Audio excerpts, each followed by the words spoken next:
Fala gurizada, tudo bem com vocês? Eu sou Beyur Silva e hoje eu vou fazer aqui a análise de Pantera Negra, Wakanda para Sempre, filme dirigido por Ryan Coogler e que termina aí a fase 4 da Marvel.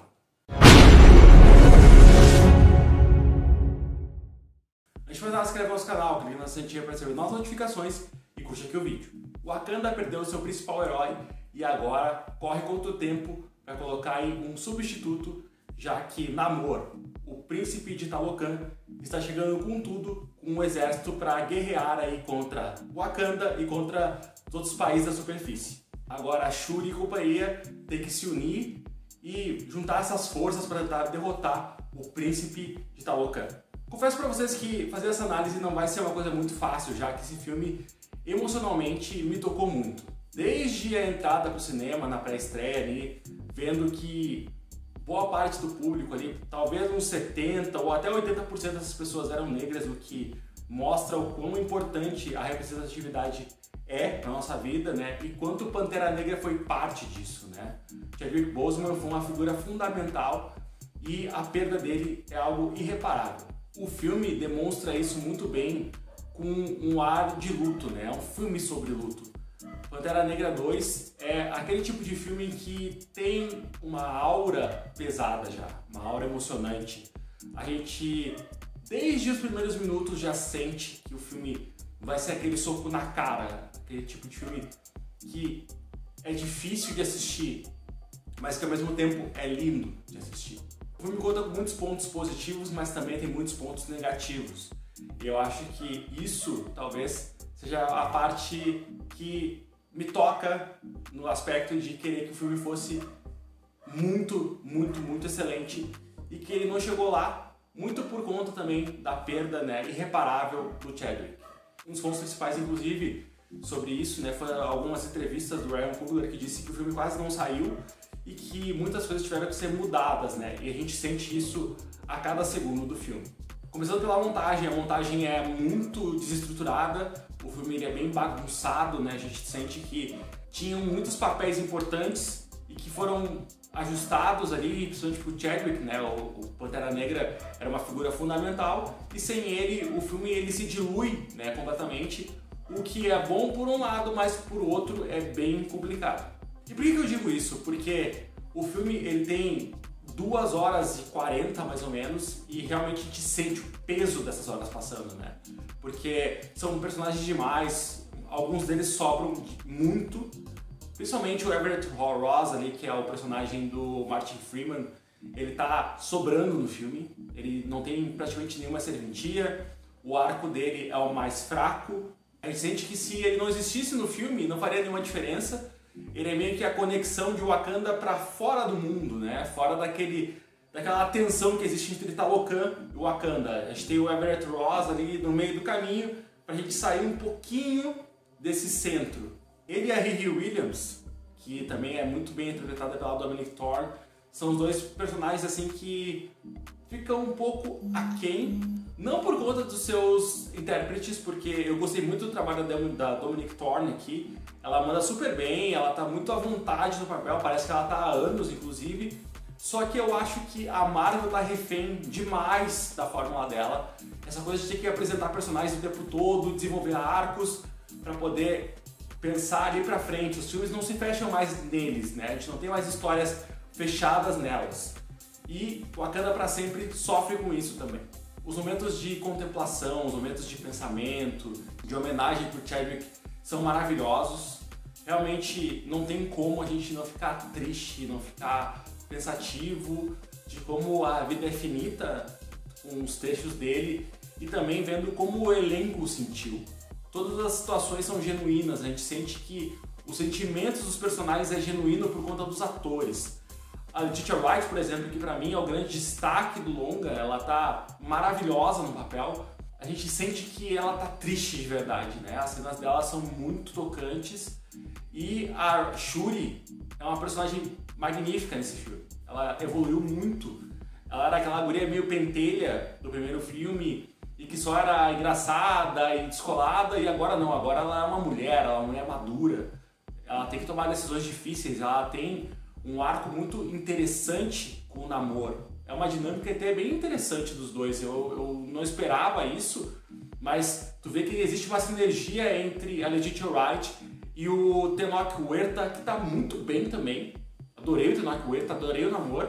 Achei um personagem muito complexo e muito parecido com o que o Monger proposta, aquela coisa, né, de ser o cara que a gente entende o porquê tá agindo daquela forma e até torce por ele em alguns momentos. O Namor é um personagem muito forte, né, ele é muito bruto, ele é um brucutu, ele tem muita força, só que também ele é complexo, ele tem um grau de inteligência emocional, ele tem um arco muito bem desenvolvido e é o ponto, assim, junto com a Shuri e a Ramonda também, são os dois, assim, são os três arcos principais do filme e que funcionam muito bem. Eu adorei Talocan, achei, assim, incrível, os figurinos estão maravilhosos aqui, o Wakanda sempre é de encher os olhos, né, aquela coisa das tribos, daqueles visuais magníficos, coloridos, vibrantes, e mesmo num filme que tem esse ar mais triste, o Wakanda consegue triunfar, ser vibrante, ser enervante, e Talocan também tem esse nível. A escolha de fazer um lugar que remete à cultura azteca foi muito interessante, foi uma baita escolha do Ryan Coogler, e olha, nota 10, porque realmente os figurinos estão maravilhosos, a história daquele lugar respira assim, aquele lugar respira a cultura, uma linguagem própria, uma vivacidade sensacional da série, de Talocan. Eu adorei tudo de Talocan. O CGI do filme melhorou muito em relação ao primeiro, a gente não tem mais aquelas cenas plastificadas demais, uma que outra que a gente sente um pouquinho, mas eu acho que melhorou muito em relação ao primeiro filme. Tem uma evolução bem vistosa aqui, a gente vê que tem uma energia diferente, tem muito mais naturalidade naqueles bonecos brigando, né? Mas ainda tem um pouquinho de artificialidade, mas não é tanto quanto no primeiro filme. O Ryan Coogler é um diretor que trabalha muito bem o drama, né? Ele é um cara que sabe trabalhar bem as questões de personagens, ele trabalhou muito bem o luto aqui, o sofrimento, a dor, a perda, a tentativa de superar, as formas como cada personagem de Wakanda lida, né, com a perda do T'Challa.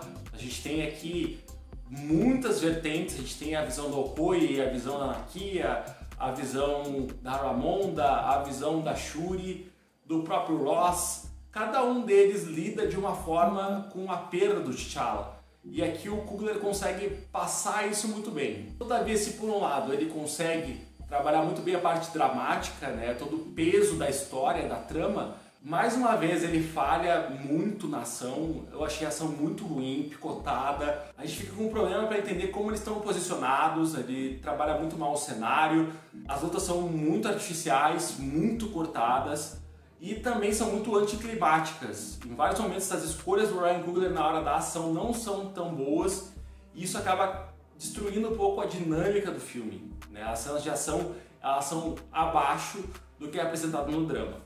O fato de ter personagens demais também é um ponto negativo por conta de a gente ter muitos personagens para serem desenvolvidos, então isso acaba arrastando demais a trama. A história da Okoye, por exemplo, a gente perde muito tempo com algo que ali na frente perde peso.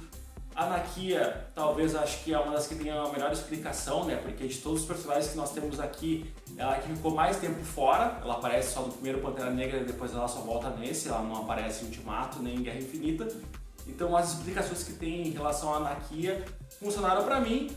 Uma cena só aqui pra mim foi super mega desleixada, que envolve um resgate, que eu achei assim completamente esdrúxula a cena.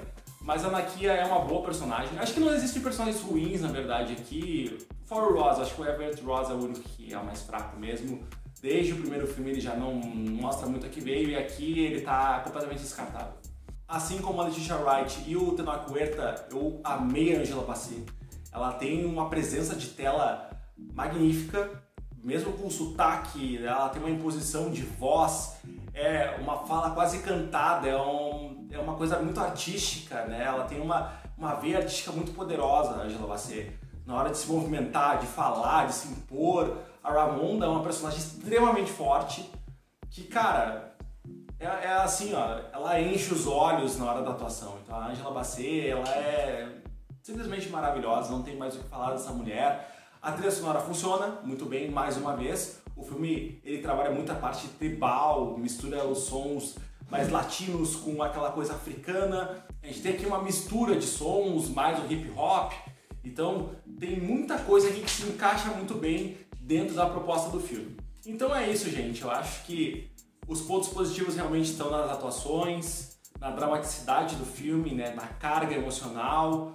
Eu gostei da escolha do Pantera Negra novo, não vou dar spoiler aqui, mas ela é uma escolha óbvia, né, praticamente óbvia e muito bem fundamentada. Eu acho que não tinha como ser diferente, então se você já assistiu, você sabe de que eu tô falando.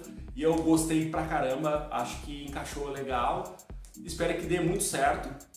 E sobre os problemas são esses todos. Eu acho que por conta da perda do Chadwick, a gente teve aí um baque, né, de todo mundo, do elenco, da direção, dos roteiristas, e isso pesou bastante pro filme, já que montagem, roteiro, direção acabaram um pouco perdidos no meio do caminho por conta dessas mudanças aí de última hora que nós tivemos, né, porque não tem como ser diferente, né, não tinha como ser diferente.